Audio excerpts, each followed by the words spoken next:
नमस्कार, मैं हूं आपके साथ ज्योतिका। आइए रुक करते हैं फटाफट खबरों की ओर।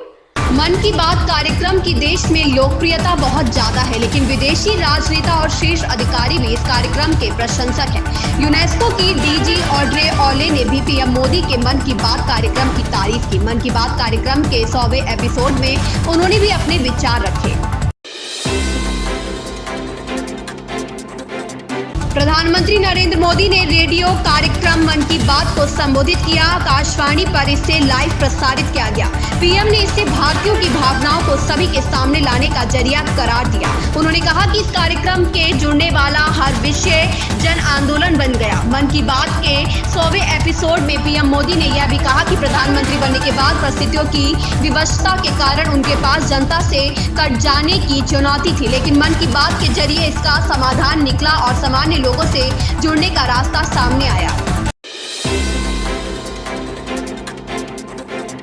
कर्नाटक विधानसभा चुनाव के लिए चुनाव प्रचार चरम पर है। इस चुनाव प्रचार के बीच ही एक ऑडियो क्लिप सोशल मीडिया पर वायरल हो रही है। इस वीडियो क्लिप में कथित तौर पर भाजपा उम्मीदवार अपने विरोधी जेडीएस उम्मीदवार को रिश्वत की पेशकश करते हुए सुनाई दे रहे हैं। अब चुनाव आयोग ने इस ऑडियो क्लिप पर संज्ञान लेते हुए भाजपा उम्मीदवार के खिलाफ एफआईआर दर्ज करने का निर्देश दिया है।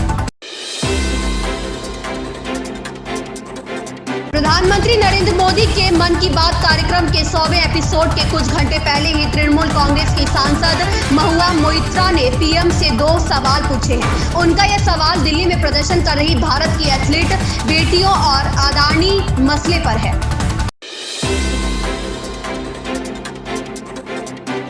भारत में पिछले 24 घंटे में कोरोना के 5,874 नए केस मिले हैं। एक दिन पहले के 7,171 केसों के मुकाबले यह करीब 15% की गिरावट है। दूसरी तरफ कोरोना से ठीक होने वाले मरीजों की संख्या 8,148 रही। इसी के साथ देश में अब सक्रिय मामलों की संख्या 49,015 रह गई। प्रधानमंत्री नरेंद्र मोदी ने देश के पहले केबल स्टे रेल पुल अंजी खट पुल के बनकर तैयार होने पर प्रसन्नता व्यक्त की है। पुल का निर्माण 11 महीने में पूरा कर लिया गया और उसमें लगे केबल की कुल लंबाई 653 किलोमीटर है। खालिस्तान समर्थक अमृतपाल सिंह दावा करता था कि वह युवाओं का नशा छुड़वा रहा है, लेकिन सच यह है कि अमृतपाल के गांव जल्लूपुर खेड़ा में गुरुद्वारा के पास एक शेड डालकर बनाए गए नशा मुक्ति केंद्र में एक भी युवा नशा नहीं छोड़ पाया है। वहीं पुलिस जांच के दौरान सामने आया है कि अमृतपाल के साथ जो युवा गनमैन बनकर चलते थे वह भी अलग अलग तरह का नशा सेवन करते थे। यह खुलासा अमृतसर ग्रामीण के एसपी तेजवीर सिंह की ओर से किया गया है। जम्मू कश्मीर के मौसम में उतार चढ़ाव जारी है। कश्मीर में मौसम सुहावना बना हुआ है। यहाँ अधिकांश जिलों में दिन का तापमान सामान्य से 6 से 8 डिग्री नीचे चल रहा है। जम्मू संभाग में भी फिलहाल राहत है। मौसम विज्ञान केंद्र श्रीनगर के अनुसार 2 और 3 मई को प्रदेश के कुछ हिस्सों में बारिश के आसार हैं। मेवात का जामताड़ा बने नूह में 200 से ज्यादा साइबर ठगों को पकड़ने के बाद अब पुलिस की नजर क्षेत्र में संचालित होने वाले साइबर ठगी के कोचिंग सेंटरों पर है। शिक्षा के क्षेत्र में पिछले नूह जिले के इन गांवों में ठगी के कोचिंग सेंटर भी संचालित किए जाते थे। इन कोचिंग सेंटरों में साइबर ठगी की ट्रेनिंग दी जाती थी।